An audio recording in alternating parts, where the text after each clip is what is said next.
Terrorist ideology. My next guest, well versed in the geopolitics of the Arabian Peninsula. He's been calling for Al Jazeera to be shut down for years. Ali Shihabi joins us now from Washington. The Qataris describe the quartet's actions as, and I quote, a propaganda campaign designed to curtail Qatar's sovereignty and dictate its foreign policy. They said that at the beginning, they continue to say it, and they are not backing down. What happens next? Becky, the issue is not even Al Jazeera or a military base. The issue are Qatar adhering to its legal agreements signed in 2013 and 2014 by their emir. And these are the documents that CNN was able to source a couple of days ago, which have now been read by everybody in the region. And they show very clearly that Qatar had committed to control Al Jazeera, that in effect it closed down one of its Al Jazeera branches beaming into Egypt, that Qatar was going to stop financing terrorism and stop financing opposition. It was going to stop support for the Muslim Brotherhood. So the whole question is simply holding them to their commitments, holding them to their agreements.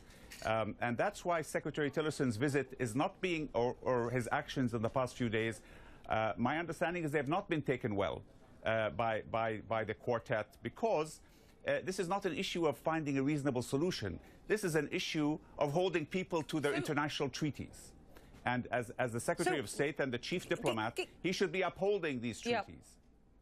Right, OK, listen, you've forgotten more about the geopolitics of this region, Ali, than most people will ever know. You concentrate your efforts on looking at the challenges that this region faces and relations between the US and countries in this region. What sort of leverage do you think Rex Tillerson thinks he has now with those foreign ministers in Riyadh, bringing, as you say, or stepping off a flight after, as you rightly point out, some pretty damaging words as far as the quartet are concerned? You know, Qatar's been in a very clear in its position and very reasonable. Well, he's not going to have much leverage with the, you know, after all, he's talking about 4 allies of his. You know, Saudi Arabia is a very strong ally, Egypt, the UAE, and Qatar. But again, he's also talking about the 3 largest countries in the Arab world, you know, 150 million people, versus a Qatar of 250,000 people. So, yeah, America's not going to put its relationship with those 3 at risk for the sake of Qatar. Ultimately, the countries are asking for Qatar to abide by its written agreements, signed and re-signed a year later, 2013 and 2014. That's all the countries are asking for. You know, the recent 13 requests that went in, there was a little bit of negotiation tactics there in terms, I don't think anybody wants Al Jazeera to close down. They just want Al Jazeera to adhere to the commitments that its owner made in writing in 2013 and 2014, which is to stop undermining the security of his neighbors, to stop promoting jihadi organizations and terrorist organizations in the region, to stop giving them a platform. And Qatar has agreed to that in writing. So there is really nothing to debate now, and that's why the attitude of these countries is being so firm. And I do not expect Secretary Tillerson will be able to get much flexibility out of them, because their patience has run out. You know, they have been patient since 2014. That's the question then, isn't it, Ali? Yeah, what happens next then? Egypt, for example, wants to kick Qatar out of the global coalition against ISIS. Here's a look at all the members. I'm just showing our viewers here, quite a club, more than 60 members in all, including Saudi, Kuwait and the United Arab Emirates. Egypt says it's just not acceptable for coalition partners to include countries that support terrorism. They are, of course, a member of the anti-terrorism or anti-terror quartet, as the 4 call themselves. Yes. Is that likely? I mean, what's the impact? Becky, what will probably happen is that this, if you want, ostracization of Qatar will continue for a number of months, if not years. Because as you show with your story of the cows, the Qataris are very rich. They have access to global markets. So they're not going to starve, and Qatar is not going to collapse. But Qatar is going to be isolated from its family.